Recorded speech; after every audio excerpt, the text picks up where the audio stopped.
ינשופונים. כתב מרטין ודל. אייר פטריק בנסון. פטריק זה כמו פטריק. היו 3 ינשופונים. שרה, פרסי וביל. הם גרו בגזע עץ חלול עם אמא ינשופה. בתוך הגזע החלול היו ענפים קטנים ועלים ונוצות של ינשופים.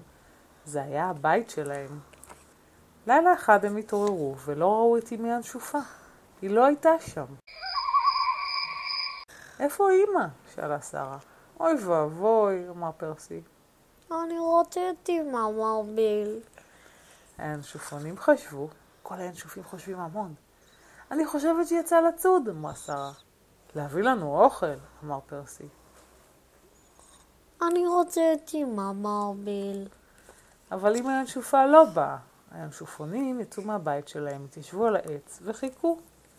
שרה על ענף גדול, פרסי על ענף קטן, וביל על גבעול של שיח מטפס. היא תחזור, אמרה שרה.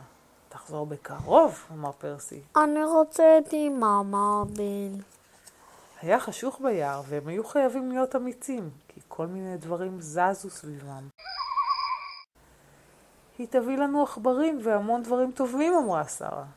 אני בטוח, אמר פרסי. אני רוצה את אמא, אמר ביל. הם ישבו וחשבו, כל הינשופים חושבים המון. אני חושבת שכדאי שכולנו נשב על הענף שלי, אמרה שרה. והם באמת ישבו, 3 יחד. אולי היא הלכה לאיבוד, אמרה שרה. אולי שועל תפס אותה, אמר פרסי. אני רוצה את אמא, אמר ביל.